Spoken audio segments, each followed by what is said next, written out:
السلام علیکم ورحمۃ اللہ وبرکاتہ۔ معزز سامعین کرام، شفیق بزرگوں اور عزیز ساتھیوں، جیسا کہ آپ اور ہم بخوبی واقف ہیں کہ ہماری جو گفتگو چل رہی تھی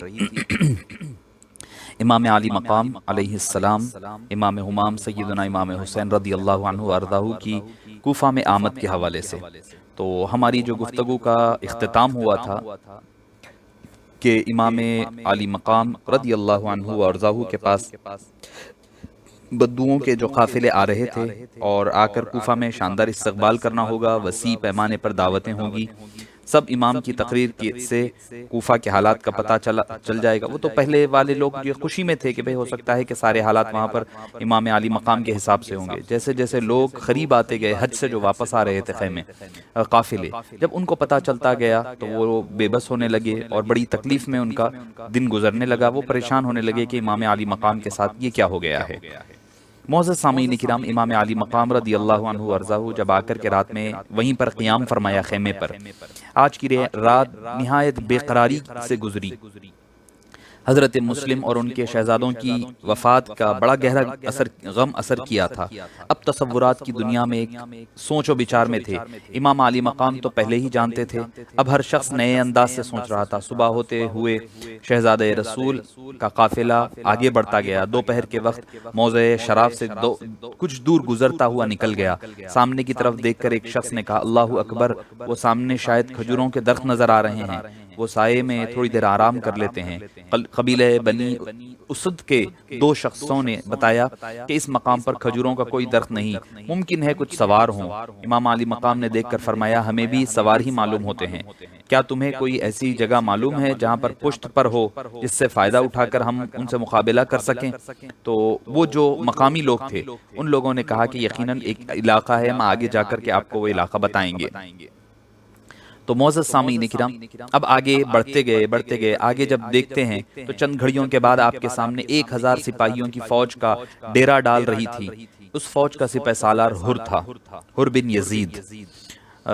یہ یزید کا بیٹا نہیں تھا، کوئی یہ نہ سمجھے کہ یہ یزید کے بیٹے تھے ہر، نہیں، یہ یزید کے بیٹے نہیں تھے، یہ دوسرے یزید ہیں، ان کے بیٹے ہر الیارحی کے نام سے جانے جاتے ہیں۔ حالانکہ بنو تمیم سے ہی ان کا تعلق تھا۔ وہ اکیلا آگے بڑھا اور امام علی مقام کے پاس آیا۔ فوج کا سپہ سالار تھا ہر۔ آپ نے فرمایا کہ آ جاؤ۔ ہر حاضر ہوا اور قدم بوسی کر کے ادب کے ساتھ کھڑا ہو گیا۔ امام علی مقام نے پوچھا کہ کیا نام ہے؟ اس نے کہا کہ ہر بن یزید ریاحی۔ تو پوچھا کہ کیوں آئے ہو؟ عرض کیا کہ آیا نہیں، بھیجا گیا ہوں۔ پوچھا کس نے بھیجا؟ عرض کیا ابن زیاد نے بھیجا ہے کہ آپ کو گرفتار کر کے لاؤ۔ تو اتنے میں ظہر کی نماز کا وقت ہو گیا۔ امام علی مقام وہ تو شہزادہ رسول ہیں، وہ تو شریعت کے پاک باز ہیں، شریعت کے قائم کرنے والے ہیں، اب وہ کیا چیز کا کیا سوچتے؟ آپ نے فرمایا کہ پانی کا جو قریب جہاں پر آپ ٹہراؤ ڈالے تھے، پڑاؤ ڈالا تھا، وہاں پر پانی کا ایک چشمہ تھا۔ آپ رضی اللہ عنہ وارضاہ نے پوچھا، ویسے تو یہ تھا کہ آپ کے دشمن تو آپ کو کوئی پانی کے چشمے کے قریب بھٹکنے نہیں دیتا، مگر یہ تو ساقی کوثر کا نواسہ ہے، شہزادہ ہے۔ آپ نے فرمایا باقی باتیں بعد میں ہوں گی، چشمے سے خود پانی پیو اور اپنے جانوروں کو پانی پلاؤ اور وضو کر کے نماز کی تیاری کر لو۔ دونوں جانب کے لوگ وضو کر تیاری کر چکے تو امام ہمام نے فرمایا کہ دیکھو اور کون؟ حضرت علی اکبر نے اذان دے دی ظہر کی، اب تیاری ہو رہی ہے۔ امام علی مقام نے ہر کو مخاطب کر کے فرمایا، اپنی ساتھیوں کے امام تم بنو گے یا تم ہمارے پیچھے نماز پڑھو گے؟ ہر نے عرض کیا، یا امام آپ کیسی بات کرتے ہیں، آپ کے ہوتے ہوئے میں نماز کیسے پڑھا سکتا ہوں؟ آپ پیشوائے عالم ہے، امام جہان ہے، امام برحق ہوتے ہوئے نماز کیسے پڑھا سکتا ہوں؟ میں آپ کی اقتداء میں نماز پڑھوں گا، یہ میری بختاوری ہوگی۔ امام علی مقام کی اقتداء میں ہر اور اس کے سارے فوجی لشکر نے نماز ادا کی۔ بعد از نماز آپ نے پہلا خطبہ ارشاد فرمایا۔ آپ نے فرمایا، اللہ کی حمد و ثنا کے بعد اے لوگو خدا سے ڈرو اور تمہارے لیے کیا ہی اچھا ہے اگر تم ہمارے حق کو پہچانو۔ آپ نے فرمایا، اور یقین رکھو کہ اللہ تعالیٰ کی رضامندی اور خوشنودی اسی میں ہے کہ تم اہل بیت رسول کو ان ظالموں کے مقابلے میں اولو الامر کے سے زیادہ مستحق سمجھو، اور اگر یہ سعادت تمہارے نصیب میں نہیں اور تم یزید کے مقابلے میں ہمیں ناپسند کرتے ہو تو ہمیں واپس جانے دو، اس لیے کہ ہم خود نہیں آئے ہیں بلکہ تمہارے بلانے پر یہاں آئے ہیں۔ تم نے ہمیں خطوں پر خط لکھ کر کے بلایا ہے کہ ہم بغیر امام کے ہیں، ہماری دستگیری کیجیے۔ حر نے عرض کی کہ مجھے ان خطوط کے بارے میں کوئی علم نہیں اور نہ میں نے کوئی خط لکھا ہے، اور یقیناً اس نے خط لکھا نہیں تھا۔ تو آپ نے اپنے ساتھیوں سے کہا کہ وہ خط لاؤ۔ لا کر کے جب ڈالی گئی تو 2 چرخیاں بھر کر کے، 2 تھیلے بھر کر کے خطوط تھے جو آپ کے سامنے ڈالے گئے۔ حر کے سامنے خطوں کا ڈھیر لگ گیا۔ حر کی آنکھیں ایک نم کے لیے ندامت سے جھک گئی۔ یہ ندامت ان کوفہ والوں کی طرف سے تھی، ورنہ حر نے تو کوئی خط لکھا نہیں تھا۔ البتہ اس لشکر کے چند لوگ ایسے تھے جنہوں نے خود خط لکھ کر کے بلائے تھے، وہ اپنی جگہ شرم سے پانی پانی ہو رہے تھے۔ حر نے چند لمحے حیران رہنے کے بعد کہا، ان خطوط کی ذمہ داری مجھ پر ہرگز عائد نہیں ہوتی۔ مجھے جو حکومت کی طرف سے کہا گیا ہے وہ کرنے پر میں مجبور ہوں۔ مجھے ہر قیمت آپ کو حراست میں لے کر ابن زیاد کے سامنے پیش کرنا ہوگا۔ آپ نے فرمایا، اے حر، تیری موت نزدیک ہے اور یہ ارادہ دور ہے، ہم ہرگز تمہارے ساتھ نہیں چلنے والے۔ پھر ہم اپنے ساتھیوں سے فرمایا کہ تیاری کرو کہ ہم واپس چلتے ہیں۔ حر نے کہا، میں آپ کو واپس جانے بھی نہیں دوں گا۔ امام عالی مقام نے فرمایا کہ تجھے تیری ماں تجھ پر روئے۔ حر نے کہا کہ اے امام سنیے، اگر یہ جملہ آپ کے علاوہ مجھے کوئی اور کہتا تو میں اس کو اس کا جواب ضرور دیتا۔ تو آپ نے فرمایا کہ اے حر، تم چاہتے کیا ہو آخر؟ تو حر نے عرض کیا کہ آپ کو ابن زیاد کے پاس لے جانا ہے۔ آپ نے فرمایا، خدا کی قسم میں تیرے ساتھ ہرگز نہیں جاؤں گا۔ حر نے کہا کہ خدا کی قسم آپ کو ہرگز نہیں چھوڑوں گا۔ اس کا یہ جملہ سنیں۔ حر نے کہا کہ خدا کی قسم میں آپ کو ہرگز نہیں چھوڑوں گا۔ اللہ تعالیٰ نے حر کی یہ قسم اس طرح پوری کی کہ وہ آخر وقت تک امام ہمام کا آخر وقت تک ساتھ نہیں چھوڑا۔ قسم تو کھا لی مگر فوراً ہی ذہن کروٹ لے گیا، دماغ روشن ہو گیا، دل میں محبت اہل بیت کی شمع روشن ہونے لگ گئی۔ عشق مصطفیٰ نے سینے میں انگڑائی لی تو دنیا ہی بدل گئی۔ چند لمحے کچھ سوچا اور پھر سراپا التجا بن کر کے، دیکھیے یہ وہ دربار ہے یہاں پر جب بندہ سچے دل سے صرف زبانی، حالانکہ دل میں اس کے نہیں تھا پہلے، صرف زبان سے نکل گیا۔ اللہ نے کہا کہ تو نے زبان سے یہ کہا کہ میں امام عالی مقام ہرگز آپ کا ساتھ نہیں چھوڑوں گا، ہرگز آپ کو نہیں چھوڑوں گا۔ تو اللہ نے اس کی صرف زبان کی لاج رکھ لی اور اس کو اس کے مرتے دم تک ان کو پھر بعد میں حر کو امام عالی مقام کے خیمے میں شامل فرما دیا۔ اس نے کہا، عرض کرنے لگا کہ میرے ذہن میں ایک تجویز ہے، اگر آپ اتفاق فرما لیں تو آپ کا کرم ہوگا۔ آپ نے پوچھا کہ بتاؤ۔ اس نے کہا کہ جب تک دن ہے آپ ہمارے ساتھ ساتھ چلیں، کیونکہ ابن زیاد کے کئی جاسوس ہمارے پیچھے لگے ہوئے ہیں، ہم جہاں جہاں جاتے ہیں آپ ہمارے ساتھ ساتھ چلیں۔ جب رات ہوگی تو میرے لشکر سے ہٹ کر ذرا خیمہ لگا لیں، پھر جب سپاہی سو جائیں تو آپ اپنے قافلے کو جس طرف چاہے اس طرف لے کر چلے جائیں۔ میرے لیے بہانہ بن جائے گا کہ پاک دامنوں کی وجہ سے خیمے الگ خواتین کی وجہ سے الگ لگائے گئے تھے۔ امام عالی مقام نے تجویز منظور فرما لی اور حر کے لشکر کو یہ خطبہ دیا، اے لوگو، جب تم کسی حاکم کو دیکھو جو ظلم کرتا ہے اور اللہ تعالیٰ کی قائم کردہ حدود کو توڑتا ہے تو اللہ خدا کے وعدوں سے انحراف کرتا ہے اور کتاب و سنت کی مخالفت کرتا ہے، مخلوق خدا پر فسق و فجور کی حکومت کرتا ہے، تو ایسے حاکم سے قول اور فعل کے ساتھ مخالفت کرو، اور اگر تم ایسا نہیں کرو گے تو خدا تمہیں اچھا ٹھکانہ نہیں بخشے گا۔ معزز سامعین کرام، امام عالی مقام کے جتنے خطبے اٹھا لیں آپ، کسی خطبے میں آپ یہ نہیں فرما رہے ہیں کہ مجھے حکومت چاہیے، مجھے خلافت چاہیے، میں یزید کو ہٹا کر کے میں حکمران بننا چاہتا ہوں، نہیں، یہی بتا رہے ہیں کتاب و سنت کی مخالفت، فسق و فجور والی حکومت کو گرانا ہے۔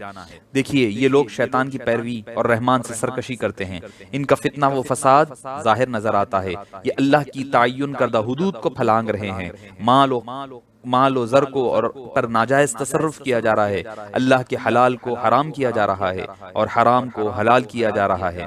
آپ نے فرمایا، کیونکہ میں حسین ابن حیدر ہوں، فاطمہ بنت رسول کا بیٹا ہوں، رسول خدا کا نواسا ہوں، مجھے اپنا نمونہ بناؤ اور مجھ سے گردن نہ موڑو، اور اگر تم نے اپنا عہد توڑ کر اپنی گردن سے بیعت کا قلاع نکال پھینکو جو تو بعید نہیں ہے، کیونکہ تم میرے والد حیدر کرار، میرے برادر حسن بن علی اور چچا مسلم بن عقیل سے ایسا کر چکے ہو۔ یہ درست نہیں ہے کہ تم لوگوں پر بھروسہ کرو اور تم خود ہی دوسروں کو فریب دینے لگ جاؤ۔ یہ خطبہ آپ ارشاد فرما رہے ہیں اور کئی چیزیں آپ نے لوگوں کو نصیحتیں فرمائی۔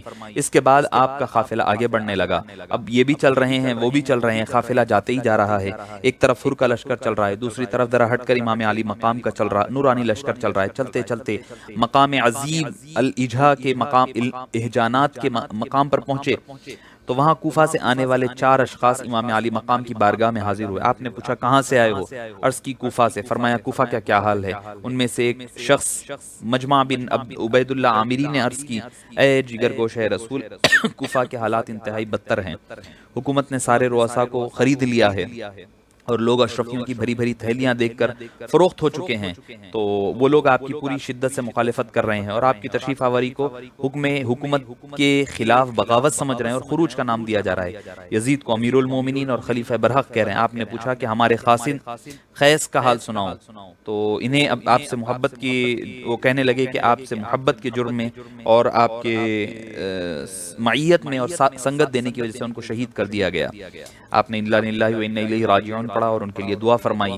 قربان جائیں خیس تیرے مقدر کی بلندیوں پر کہ جنت کا سردار میں تیری قربت میں کی دعائیں مانگ رہا ہے. اور آپ نے دعا فرمائی اے اللہ مجھے خیس کو میرے نزدیک جنت الفردوس میں مقام عطا فرما، ہمیں اور خیس کو جنت میں جمع فرما دے. کیا مقام ہے حضرت خیس کا.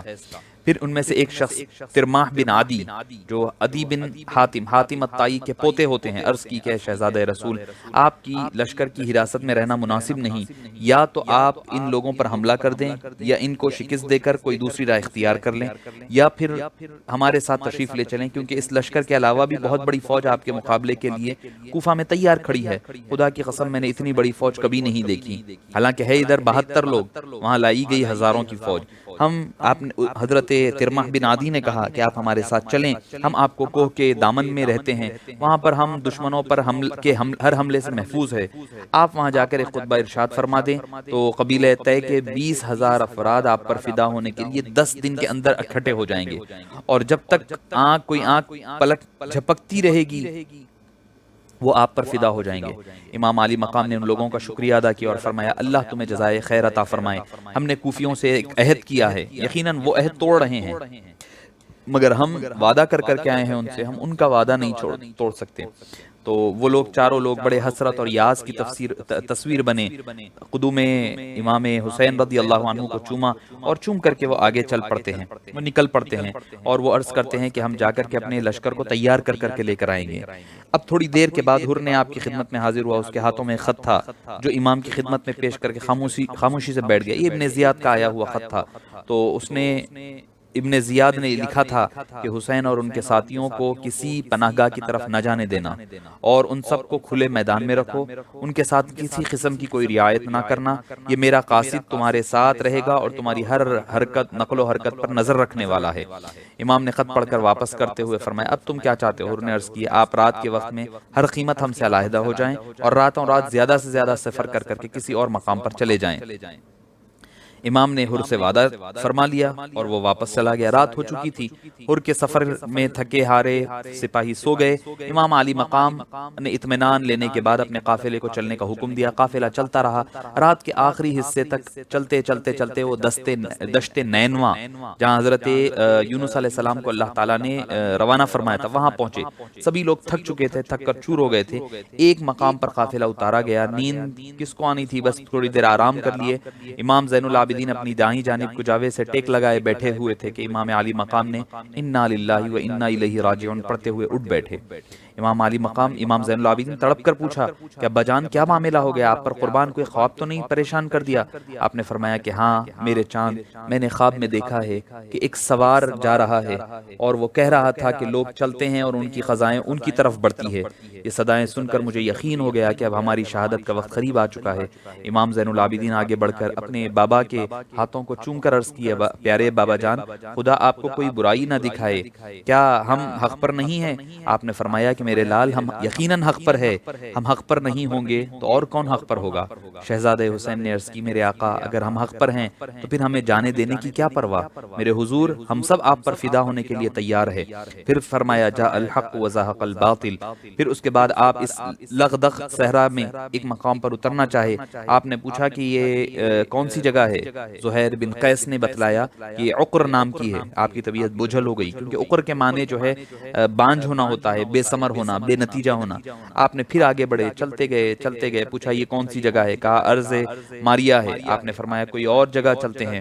پھر آگے چلے، پوچھا یہ کون سی مقام ہے؟ بتلایا گیا یہ کربلا ہے۔ امام علی مقام نے فرمایا اللہ اکبر، یہ تو جانی پہچانی منزل ہے، سب سامنے تھی خواب کی تعبیر آ گئی، ہے کربلا تو منزل شبیر آ گئی۔ امام علی مقام نے اہل بیت اپنے ساتھیوں کو مخاطب فرمایا، اے میرے غمگسار ساتھیو، حسین اپنی منزل پر پہنچ چکا ہے، یہی وہ مقام ہے جسے اللہ رب العزت نے میری شہادت گاہ کے لیے ازل سے ہی تجویز فرمایا تھا۔ ان ہواؤں کو سونگھو، ان میں کرب و بلا کی رنج و مصیبت و آلام و غم کی مہکیں رچی ہوئی ہے، یہی وہ مقام ہے جس کی نشانیاں میرے نانا حضور نے مجھے بتلایا تھا، یہی وہ جگہ ہے جس کے متعلق متعدد بار جبریل نے سرکار دو عالم صلی اللہ علیہ وسلم کی خدمت میں خدائے تعالیٰ کا حکم سنایا تھا کہ حسین کی امتحان گاہ ہے۔ میں نے اس کو اچھی طرح جان لیا ہے، پہچان لیا ہے، میری نگاہ نے اس کے ہر گوشے گوشے کو اس سے پہلے بھی اچھی طرح دیکھا تھا۔ جب میرے بابا جان نے مجھے اس جگہ کے متعلق بتایا، وہ جنگ صفین سے واپسی کے وقت یہاں سے گزرے تو انہوں نے اس مقام پر خواب میں میری شہادت کا منظر ملاحظہ فرمایا تھا۔ یہ ارشاد فرمایا کہ سبت پیمبر اٹھتے ہیں، نانا جان کے خواب میں بتائے ہوئے نقشے کو سامنے رکھتے ہوئے اہل بیت اطہار کے خیمے نصب فرماتے ہیں، ذرا ہٹ کر دوسرے ساتھیوں کے خیمے لگاتے ہیں، اور نہر فرات بھی قریب آ رہی تھی، قریب ہی بہ رہی تھی۔ شہزادہ قبا نے مکمل طور پر امتحان کی تیاری فرما لی تھی۔ معزز سامعین کرام، امام علی مقام نے فرمایا اب یہی وہ مقام ہے جہاں ہمیں رہنا ہوگا۔ معزز سامعین کرام، یہ کوفہ سے بھیجا ہوا ابن زیاد کا لشکر ہے، لشکر آیا تھا جسے اہل بیت اطہار کی چند گنتی کے جوانوں سے جنگ کرنا تھا۔ مورخ حیران ہو جاتا ہے کہ چند لوگوں کو گرفتار یا قتل کرنے کے لیے اتنی بڑی فوج بھیجے جانے کی کیا ضرورت تھی؟ اب دیکھتے دیکھتے ایک اور فوج کا بڑا سا لشکر لیتے ہوئے کون ہے؟ عمر بن سعد ہے، جو حضرت سعد بن ابی وقاص رضی اللہ عنہ جو عشرہ مبشرہ میں سے تھے، ان کی اولاد میں سے تھا۔ وہ لشکر بڑا سا لے کر کے، شیطانی فوج کا لشکر لے کر کے وہ آ رہا ہے۔ یہ فوج کفار کے مقابلے میں جا رہی تھی۔ دراصل ہوا یہ تھا کہ ابن زیاد کے مشیر کوفی تھے، اور کوفے والے جانتے تھے کہ زور ید اللہ اور قوت خیبر شکن سے ٹکرانا آسان نہیں۔ دوسری وجہ یہ تھی کہ اس شیطانی لشکر کا سپہ سالار ابو عمر بن سعد تھا، اس کو تو جانا تھا کسی اور مقام پر، دوسرے مقام پر اس کو جنگ کے لیے بھیجے جانے والا تھا، یہ تیاری کر رہا تھا، اور ویلم نامی مقام پر اس کو جانا تھا جہاں جہاد کرنے جا رہا تھا۔ ابن زیاد نے بلایا اور کہا کہ بھئی کیا بات ہے؟ ابن سعد نے پوچھا کہ کیوں بلایا ہو مجھے؟ ابن زیاد نے کہا کہ امام حسین اور ان کے ساتھی دشت نینوا میں داخل ہوئے ہیں، اور تم نے ہر کو ان کی گرفتاری کے لیے بھیج دیا ہے، میں نے 1000 سپاہیوں کے ساتھ، اب تم بھی جاؤ اور پہلے ان سے مقابلہ کر کے ان کو قتل کرو، اس کام سے فارغ ہو کر ویلم کی طرف جانا۔ ابن سعد نے کہا کہ بھئی تھوڑے سے لوگ ہیں اور 1000 کافی ہے وہاں پر۔ ابن زیاد کہنے لگا بحث کی ضرورت نہیں ہے، تمہیں وہاں جانا ہوگا، پہلے مارے کے کربلا سر کر کے بعد میں جانا ہوگا۔ انہوں نے کہا یہ میرے لیے مشکل امر ہے، مجھے اس کام میں معاف کر دیجیے گا۔ تو ابن زیاد نے کہا کہ ٹھیک ہے، مجھے وہ عہد نامہ بھی لا دو جس میں تمہیں رے کی حکومت دینے کا وعدہ لکھا ہوا ہے۔ ابن سعد گھبرا کر مجھے بھئی ایک رات سوچنے کی مہلت دے دی جائے۔ ابن زیاد کہا کہ ٹھیک ہے اجازت ہے، لیکن کل تمہیں ان دو باتوں میں سے کوئی ایک کا فیصلہ کرنا ہوگا۔ ابن زیاد صبح جواب دینے کا وعدہ کر کے واپس آیا، ساتھیوں سے مشورہ کیا، سب نے ایک ہی بات کہی کہ امام حسین سے کہ قتل حسین سے منع کیا، اور اس کے بھانجے عمر بن سعد کے بھانجے نے کہا کہ رے کی حکومت تو نہایت معمولی چیز ہے، اگر تمام جہان کی سلطنت بھی ملتی ہوتی مجھے تو میں اسے چھوڑ دیتا، اس سے بددرجہ بہتر یہ ہے کہ خدا تعالیٰ کی وہ دشمن اہل بیت اور قاتل حسین بن کر ملے۔ ابن سعد نے سب سے مشورہ کیا اور مشوروں کو سنا، دل و دماغ اب کام کر رہا ہے۔ کچھ دیر کے لیے عشق اس کو امام حسین کی طرف بلاتا ہے، پھر دوسری طرف عقل اس کو اس طرف بلاتی ہے۔ آخر کار اس نے اپنے عقل کی سنی اور امام حسین کے خلاف جانے کی تیاری کر لی۔ تو اب رے کی حکومت چھوڑوں، لیکن اس کا دل گوارا نہیں ہوا، قتل حسین کی وہ تیاری کر چکا۔ صبح ہوئی، ابن زیاد کو اپنے فیصلے سے آگاہ کیا کہ میں جانے کے لیے تیار ہوں۔ اب وہ دوسرا لشکر لے کر کے، حضرت حر بھی اپنا لشکر آ چکے تھے، وہ تو وہیں پر تھے، موجود تھے۔ ایک رات امام علی مقام نے ابن سعد کو جب اس کا لشکر پہنچ گیا تو بلایا، اور بلا کر دونوں فوجوں کے درمیان ملاقات کی جگہ مقرر کی۔ امام نے فرمایا کیا تم نہیں جانتے کہ ہم حق پر ہیں؟ ابن سعد نے کہا کہ میں مانتا ہوں کہ آپ حق پر ہیں۔ کیا پھر پوچھا کہ کیا تم نہیں جانتے کہ یزید کی حکومت باطل ہے؟ آپ نے فرمایا، ابن سعد نے کہا کہ یقیناً میں جانتا ہوں کہ وہ شریعت کو توڑتی ہے، تو پھر باطل کو چھوڑ کر حق کا ساتھ کیوں نہیں دیتے؟ وہ کہنے لگے میرے مکانات گرا دیے جائیں گے۔ امام حسین نے فرمایا ہم نئے بنوا دیں گے۔ اس نے کہا کہ ہم میری جائیدادیں چھن جائے گی۔ امام علی مقام نے فرمایا ہم اسے بہتر عطا فرما دیں گے۔ ابن سعد نے کہا آخر آپ کیا چاہتے ہیں؟ امام حسین نے کہا کہ ہم تم سے بس اتنا چاہتے ہیں کہ صرف دو باتیں کرنا چاہتے ہیں، اور وہ یہ ہے کہ ہم یہاں خود نہیں آئے ہیں بلکہ کوفیوں نے سینکڑوں خط دے کر کے لکھ کر کے ہمیں بلایا ہے، اور یہاں آنے کے بعد ہم نے نہ تو کوئی لشکر جمع کیا نہ کوئی کسی شہر پر حملہ کیا۔ ایسی صورت میں ہمارے سامنے فوجیں لانے کا کیا جواز بنتا ہے؟ اور دوسری بات یہ ہے کہ ہمیں مکہ واپس جانے دیا جائے یا کسی اور سرحد کی طرف جانے کی اجازت دی جائے یا دمشق جانے کی، ہم خود جا کر کے یزید سے گفتگو کریں گے، جو بات ہوتی ہے اس کے سامنے ہوگی۔ ابن سعد نے کہا میں آپ کے مشورے پر غور کروں گا۔ پھر دونوں ہی اپنے اپنے مکہ امگا چلے گئے، اور اس نے یہ ساری بات ابن زیاد کو لکھ کر کے دی کہ میں نے معاملات کو اچھی طرح کنٹرول کر لیا ہے۔ اب حسین رضی اللہ عنہ تین شرطیں مان رہے ہیں، یا تو مکہ جانے دیں، یا میں کسی اور اسلامی سرحد کی طرف چلا جاؤں، نمبر 3 یزید سے بیعت کے لیے تیار ہو جاؤں۔ حالانکہ یہ جملہ امام حسین نے نہیں لکھایا تھا، امام حسین نے یہ کہا تھا کہ میں یزید کن جا کر کے بات کروں، بیعت کی بات نہیں کی تھی۔ یہ اس نے اپنی طرف سے ابن سعد نے بڑھا دیا تھا۔ اس کا خیال یہ تھا کہ ابن زیاد آسانی سے یہ بات مان جائے گا، جو ہوگا اس کے بعد دیکھا جائے گا دمشق میں جا کر کے۔ اور چونکہ وہ بھی نہیں چاہتا تھا، کیونکہ کہیں نہ کہیں تو خمیر میں ہوتا ہے، حضرت سعد بن ابی وقاص کا بیٹا تھا، چاہتا تھا کہ اپنے آپ کو اس سے بچا لے، اور پھر اپنی طرف سے مشورہ دیا کہ تیسری شرط یعنی بیعت یزید مان کر امام حسین نے تمہارا مقصد پورا کر دیا ہے، تو لہٰذا اب قتل کرنے کا کوئی تک نہیں بنتا، لہٰذا امام حسین کو جانے دیا جائے۔ ابن زیاد وہ بھی سوچ میں پڑ گیا۔ ابن سعد کا ایک خط لے کر جب قاصد ابن زیاد کے پاس پہنچا تو وہاں مگر کیا شمر ذویل جوشن لعین بھی موجود تھا۔ ابن زیاد نے شمر کو خط بتا کر کہا اگر یہ بات درست ہے تو امام حسین یزید کی بیعت پر آمدہ ہیں، تو ہمیں اسے مان لینے میں کوئی حرج نہیں ہے۔ شمر آخر شمر تھا، اور یہی وہ ملعون تھا جس کے متعلق حضور نے فرمایا تھا میرے حسین کا قاتل ڈبا کتا ہوگا، یعنی اس کا سگے جو ہے ابرس ہوگا۔ تو حبیب پاک صلی اللہ علیہ وسلم کی بشارت تھی، وہ ہونی تھی پوری۔ ابن زیاد نے کی بات سن کر وہ کہنے لگا کہ اس طرح حسین نے یزید کی تابعداری کر لی تو تمہارا کیا فائدہ ہوگا، تمہیں کیا ملے گا، تمہارا تو نقصان ہوگا، تمہیں تو کچھ نہیں ملے گا۔ لہٰذا ایک کام کرو، ابن سعد کئی راتوں سے حسین کے ساتھ، اس نے کہا کہ ابن سعد اور حر دونوں راتوں میں ملاقاتیں کر کر خفیہ سازباز کر رہے ہیں، سازشیں کر رہے ہیں، تو میری تجویز مان لو اور یہ کرو کہ فوری طور پر قتل کرو، جدھر کا ادھر کرو۔ تو ابن زیاد نے شمر کی فوراً تجویز مان لی، اور ابن زیاد کو خط لکھا میں نے تمہیں حسین کو کسی قسم کی رعایت دینے کے لیے نہیں بھیجا، اگر تم ضرور ہی ڈھیل دینا چاہتے ہو تو اسے بتا دو کہ یزید کی بیعت بعد کی بات ہے، پہلے تمہیں ابن زیاد کی اطاعت قبول کرنی ہوگی، اور اگر وہ میرے مطیع ہو جائیں تو میں اپنی مرضی کے مطابق یزید کے دربار میں پیش کروں گا، اور اگر یہ کام تم نہیں کر سکتے تو اپنا عہدہ چھوڑ کر فوری علیحدہ ہو جاؤ، سب کام شمر کے حوالے کر دو۔ ابن زیاد نے یہ خط شمر کے حوالے کیا اور اسے تاکید کر دی کہ اگر ابن سعد اس خط کی خلاف ورزی کرے تو فوراً اس کا گلا وہیں پر کاٹ کر کے فوراً روانہ کر دو اور خود فوج کا چارج سنبھال لو۔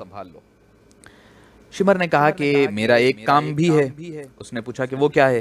شمر نے کہا کہ حسین کے ساتھیوں میرے چند رشتہ دار بھی ہیں، ان کے لیے امان چاہتا ہوں۔ ابن سعد نے کہا کہ ٹھیک ہے، تمہارے جو لوگ امان لینا چاہتے ہو تم لے لو، باقی کے لوگوں کو قتل کر دو۔ اور وہ رشتہ دار کون تھے کہ حضرت شیر خدا علی کرم اللہ وجہہ کی زوجہ حضرت محترمہ ام البنین بنت خرام اور ان کے بدن سے پیدا ہونے والے 4 بیٹے، کون؟ حضرت عباس بن علی، عبداللہ بن علی، عثمان بن علی، جعفر بن علی رضی اللہ عنہم اجمعین۔ اس کے علاوہ حضرت ام البنین کے بھتیجے عبداللہ بھی تھے۔ جب ان کے سامنے آ کر کے شمر نے کہا کہ بھئی ہم تمہیں امان دیتے ہیں، تو آپ نے فرمایا حضرت عبداللہ جو آپ کے بھتیجے تھے انہوں نے کہا کہ ہمیں سمیہ کے بیٹے سے اللہ کی امان بہتر ہے۔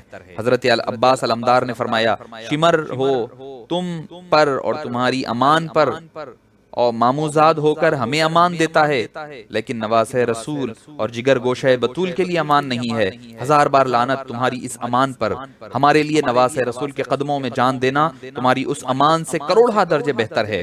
شمر نے جب امام حسین کے ساتھیوں کے جذبہ ایثار اور تعلق قلبی کو دیکھا تو نہایت شرمندگی سے واپس ہوا اور فوراً ہی 500 سوار کا لشکر بھیج کر کے نہر فرات پر قبضہ کر لیا۔ اب آئیے معزز سامعین کرام، محرم الحرام کی 9ویں تاریخ آتی ہے۔ 7ویں تاریخ سے تو آپ پر پانی اور کھانے کی چیزیں بند کر دی گئی، یہ محرم الحرام کی 9ویں تاریخ ہے۔ شمر نے ابن سعد سے کہا جلدی جلدی اثر پڑھو اور حملے کی تیاری کرو۔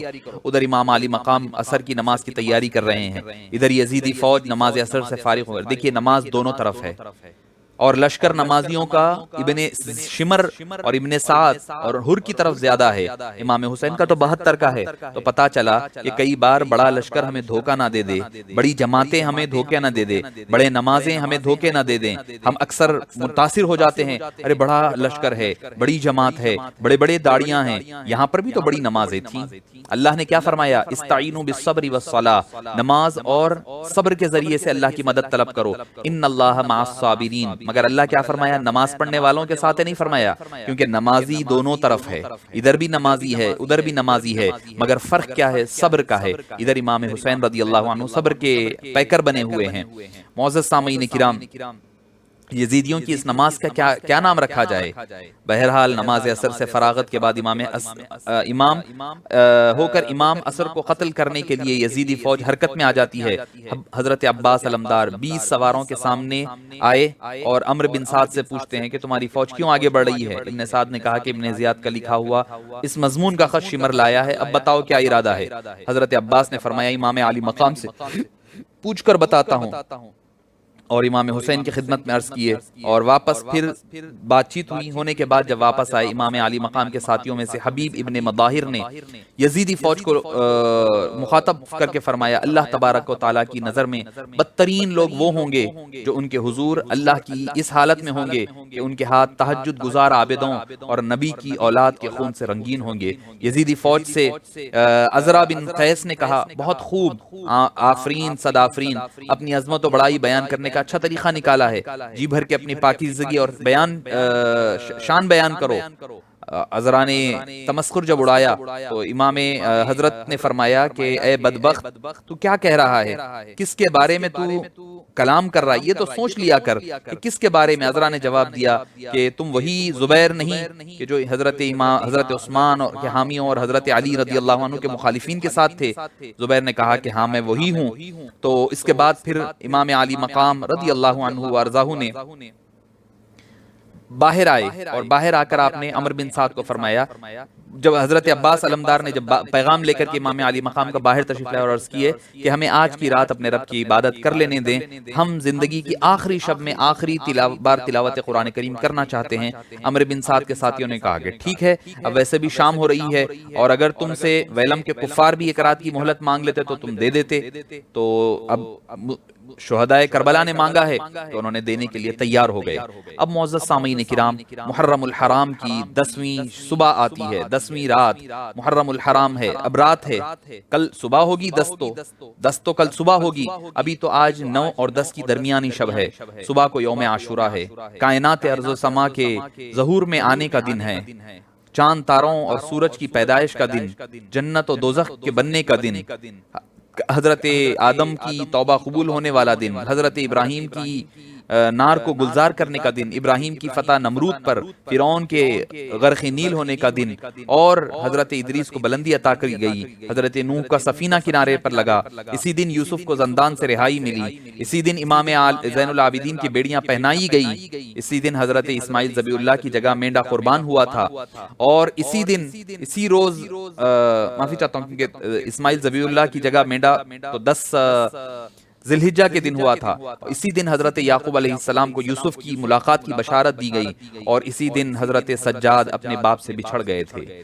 اسی روز یعقوب کی بینائی حاصل ہوئی اور ان کا رونا تھما تھا، اور اسی دن حضرت سجاد کی آنکھیں خون کے آنسو برسانا شروع کر دی، اسی دن حضرت یوسف علیہ السلام کی ہمشیرہ کو بھائی سے ملنے کی بشارت ملی تھی، مگر اسی دن امام حسین کی ہمشیرہ سیدتنا زینب سلام اللہ علیہا کا اپنے بھائی سے بچھڑنے کا دن ہے۔ معزز سامعین کرام، یہی وہ مقدس عظیم دن تھا جس کو خون حسین کی اور خون حسین کا بہنا اور شہادت نے اور زیادہ مقدس بنا دیا. پہلے سے مقدس تھا, اس میں اور عظمتیں بڑھ گئی, سعادتیں بڑھ گئی اور رحمتیں اپنے دامن میں سمیٹنے لگ گئی. معزز سامعین کرام, یوں معلوم ہوتا کہ شہزادہ امام حسین رضی اللہ عنہ اس دن کو اپنے لیے منتخب فرما کر کے پھر اپنے لیے ہی مخصوص فرما لیا ہے. اس کی تاریخی عظمتوں کو اجاگر اور یاد کیا جاتا ہے.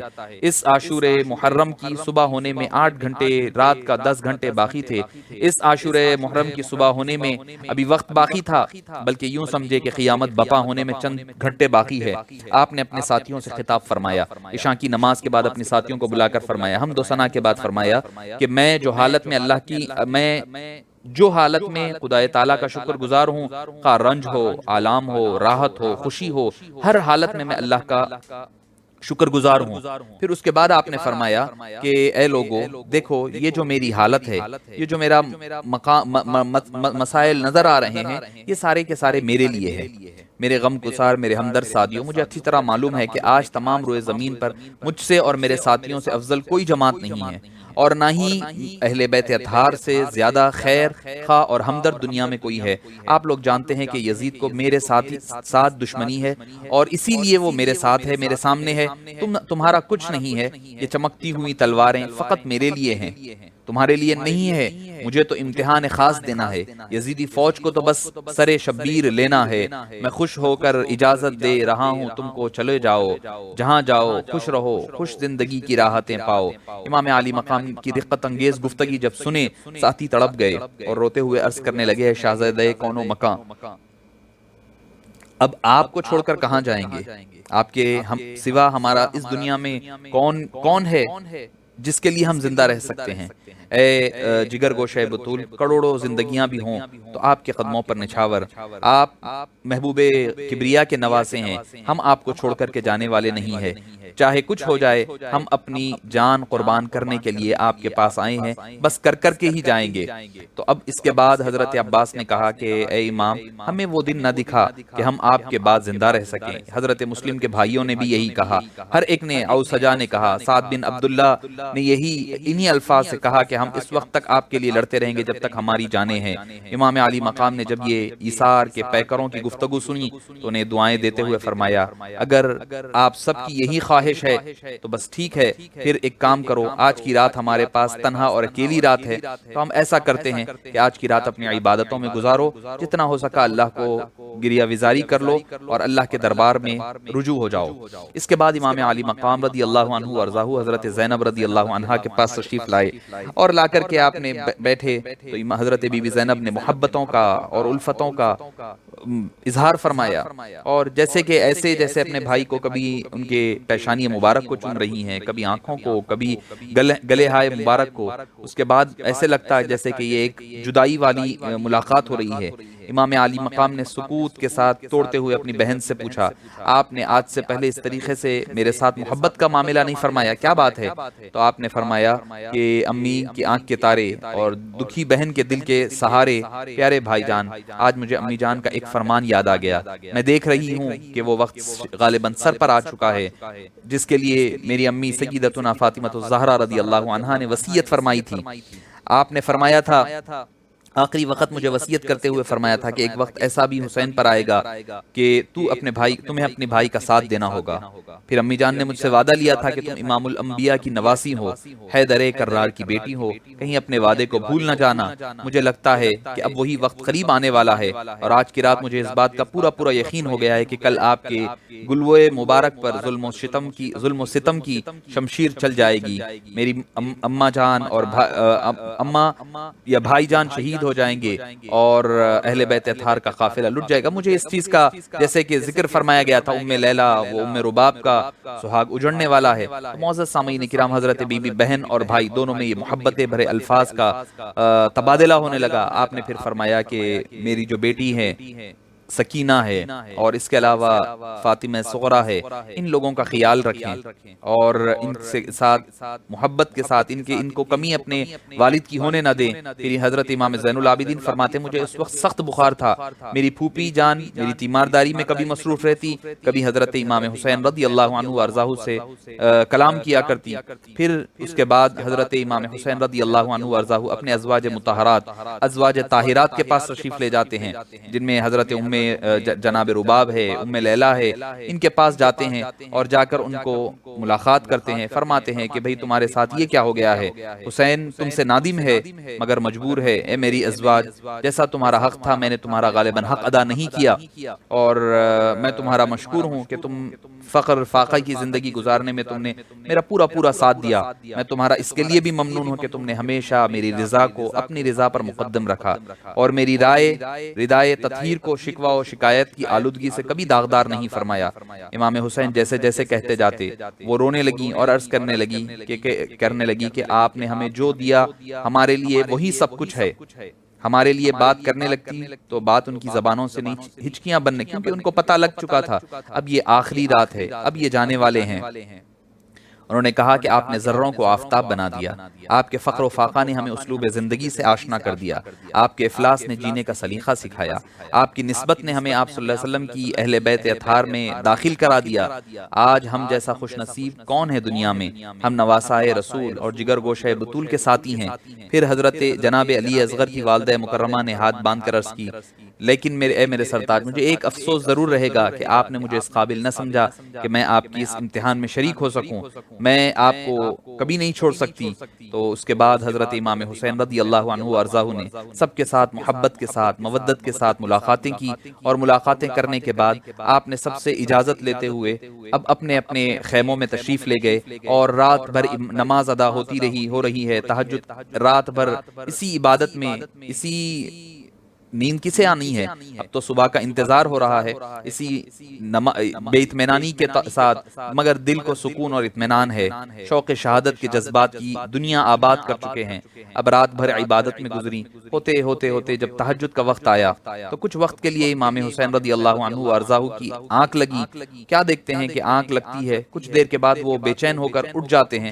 اٹھتے ہی لوگ پوچھتے ہیں کہ بھئی کیا ہوا ہے، کس بات نے آپ کو بے چین کر دیا ہے؟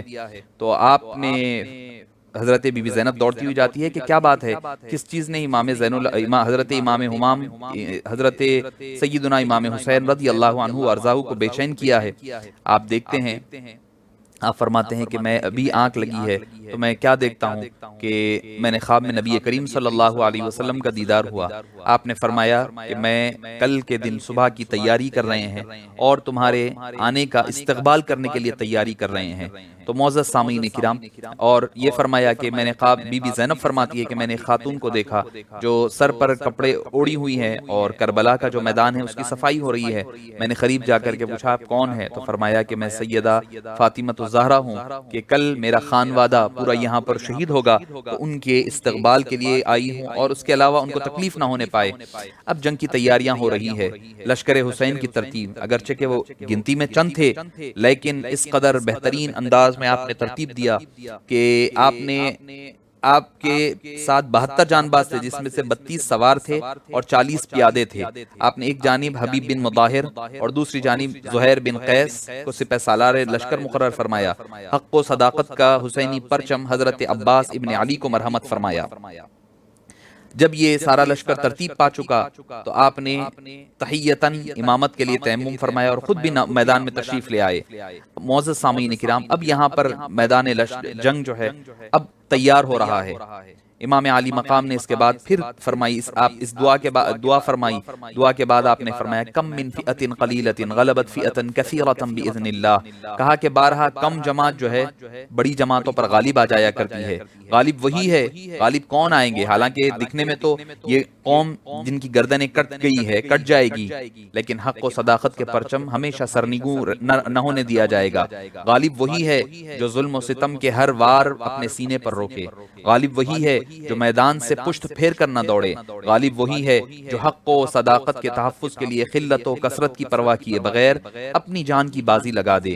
تو معزز سامعین کرام، یہ در حقیقت یہ تھی فئۃ قلیلۃ غلبت فئۃ کثیرۃ باذن اللہ۔ آپ اگر دیکھیں تو پچھلے جو جنگیں ہوئی تھی، جنگ بدر میں 313 صحابہ، 1000 کا کفار کا لشکر ہے، مگر اس کے باوجود وہاں 1/3 تھا، یہاں پر تو 72 کے لیے انہوں نے 22,000 کا لشکر جرار لا کر کے ٹھہرا دیا تھا۔ تاریخ عالم نے ایسی جنگ کبھی مثال نہیں دیکھی کہ فوجوں کی تعداد نسبت سے باقاعدہ جنگ لڑی جاتی ہے۔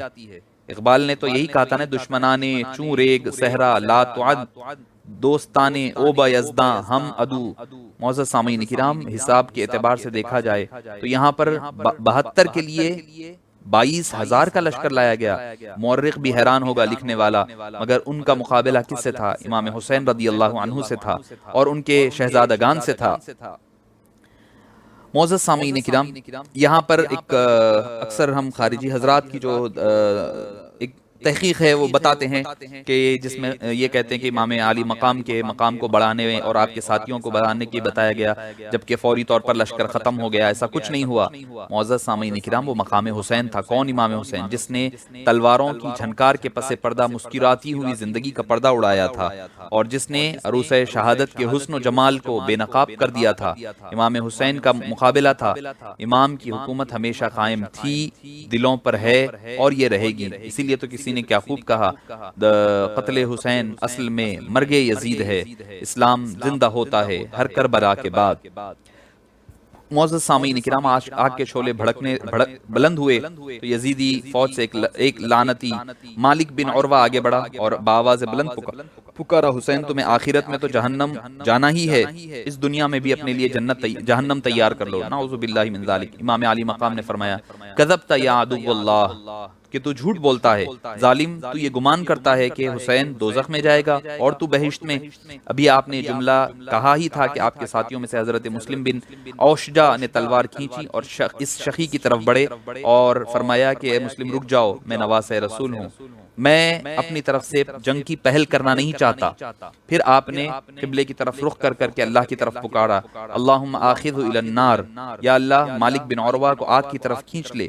امام علی مقام کے یہ الفاظ قہر کی بجلیاں تھی جو ایک دم مالک بن عروہ پر ٹوٹ پڑی، اور حالانکہ حدیث پاک میں بھی آیا ہے کہ دعوت المظلوم اجابہ، کہ مظلوم کی دعا جو ہے بابت اللہ کے عرش کو ہلا دیتی ہے۔ یہ تو وہ ہیں کہ نبی پاک صلی اللہ علیہ وسلم کے پیارے نواسے ہیں۔ ابھی وہ عروہ، مالک بن عروہ کا گھوڑا ڈر کر ابھی بھاگ اٹھا اور اپنے دھیان میں اوپر بیٹھا ہوا تھا، لگام پر مضبوط تھا، گرنے لگا تو زین کی مضبوطی سے پکڑا، اوپر لیٹ گیا، گھوڑا ادھر ادھر میدان کی طرف بھاگتا رہا۔ اس نے چاہا کہ چھلانگ لگا دوں، لیکن پاؤں رکاب میں الجھ گیا اور اسی حالت میں اسی آگ میں جل کر کے وہ ختم ہو گیا۔ اس لعین کا حشر دیکھا تو امام علی مقام نے سجدہ شکر ادا فرمایا۔ اس کے باوجود آپ نے پھر سے کہا کہ دیکھو یہ یاد رکھو کہ تم کس کے ساتھ مقابلہ کر رہے ہو، یہ میں لڑنے کے لیے ہرگز نہیں آیا ہوں۔ ہر وقت آپ کا یہی خطبہ ہوتا جس میں آپ لوگوں کو نصیحت فرمایا کرتے، اور اسی دوران آپ دیکھتے جائیں کہ امام علی مقام کے جتنے خطبات ملیں گے اتمام حجت کے لیے پھر خطبہ آپ نے بیان فرمایا کہ میں اس رسول کا نواسا ہوں جس کا تم کلمہ پڑھتے ہو، جس کی امتی ہونے کا تم دعویٰ کرتے ہو۔ آپ نے فرمایا کہ میں یہاں آیا ہوں تو تمہارے خطوط لکھنے کی وجہ سے آیا ہوں، اور ہاں میں وہ حسین ہوں جس کو تم نے سینکڑوں خطوط لکھ کر کے بلائے ہیں، آؤ اور مجھے سامنے آ کر کے جواب دو کہ میں سچ کہہ رہا ہوں یا جھوٹ کہہ رہا ہوں۔ آپ نے نام لے کر پکارا، عمر بن سعد کو پکارا، آپ نے شیس الربعی کو پکارا، آپ نے رعاء بن شداد کو پکارا، مختار الثقفی کو پکارا، عبد الرحمن بن مخف، مسیب الفرازی، سب کو نام نام لے کر کے پکارتے رہے، مگر کوئی ظالم کے میں اتنی ہمت نہیں تھی کہ امام علی مقام رضی اللہ عنہ وارضاہ کے سامنے آتے۔ آپ نے جب اتمام حجت پوری فرما لی تو اب حق و باطل کی جنگ کا آغاز ہو چکا تھا۔ آپ نے خطبہ ختم کیا، عمر بن سعد آگے بڑھا اور کہنے لگا، حسین ان خطبوں اور بے فائدہ باتوں سے کچھ ہونے والا نہیں ہے، یزید کی بیعت اور ابن زیاد کی اطاعت کرو یا پھر جنگ کے لیے تیار ہو جاؤ۔ پھر اس کے بعد امام علی مقام نے تلوار کھینچ لی اور فرمایا کہ یہود و نصارہ پر خدا کا غضب فرمایا کہ اس نے حضرت عزیر کو اللہ کا بیٹا مان لیا اور پیغمبروں کی شان میں غلو کی حدوں سے بڑھ گئے، مگر افسوس کہ تم اس قدر پستی کی طرف آ گئے کہ اپنے پیغمبر کے بیٹے کو ذبح کرنا چاہتے ہو۔ اب حسن اتفاق دیکھیے یا اللہ کی مرضی دیکھیے کہ حضرت سعد بن ابی وقاص جنگ احد میں کفار کی طرف پہلا تیر چلانے والے حضرت سعد بن ابی وقاص تھے، جس کی کمان میں آپ صلی اللہ علیہ وسلم کی پکڑائے ہوئے تیر چلتے تھے۔ حضرت سعد کے ہاتھ میں کمان تھی، امام الانبیاء کے ہاتھ میں تیر تھے، آپ تیر پکڑتے فرماتے سعد تجھ پر میرے ماں باپ قربان، کفار پر تیر چلاتا جا۔ پھر کیسے تیر خطا ہوتے، سعد کے سامنے رسول اللہ صلی اللہ علیہ وسلم کے سامنے ڈھال بن کر کے دشمنوں کی طرف سے رسول اللہ صلی اللہ علیہ وسلم پر برسائے جانے والے تیروں کو اپنے سینے پر ڈھال بنا کر روکتے جا رہے تھے، مگر وہی بدبخت ہے، ایک طرف تو یہ تھے مگر دوسری طرف پہلا تیر جس نے چلایا کربلا کے میدان میں وہ عمر بن سعد بن ابی وقاص تھا، مگر نواسہ چلا تو کس پر؟ نواسہ رسول پر چلایا۔ یہ قدرت کی تقسیم ہے، اللہ تعالیٰ جس کی جو دنیا داری کے لیے اہل بیت سے دور ہوتا ہے اللہ تعالیٰ پھر اس کو بدبختی اس کا مقدر بنا دیتے ہیں۔ امام عالی مقام کا جیسا ہی خطبہ ختم ہوا تو حر کی آنکھوں میں پڑے ہوئے غفلت کے پردے اتر گئے، دل کی دنیا بدل گئی، حقیقت بے نقاب ہو گئی۔ اب وہ اب حر سے حضرت حر بننے جا رہے ہیں۔ وہ فوری طور پر وہاں سے نکلے، انہوں نے کہا کہ وہ نکل کر کے فوری دوڑنے لگے۔ لوگوں نے پوچھا کہ بھئی، ساتھیوں نے پوچھا کدھر جا رہے ہو، اتنے کدھر بھاگے جا رہے ہو؟ وہ کہنے لگا کہ میں موت سے ڈرتا نہیں ہوں۔ کہ موت سے ڈر کر جا رہے ہو؟ کہا کہ موت سے ڈرتا نہیں ہوں، جہنم کے ان شعلوں سے ڈرتا ہوں جس کی لپیٹ میں محمد مصطفیٰ صلی اللہ علیہ وسلم کے دشمن کے نواسے کے دشمن آنے والے ہیں۔ پھر اداس پھر آپ نکلے۔ ابن سعد نے کہا کہ خدا کا خوف کرو اور جہنم کی آگ سے بچو۔ اس نے کہا، حر نے کہا کہ میں جہنم کی آگ سے بچنے کے لیے ہی ادھر آیا ہوں۔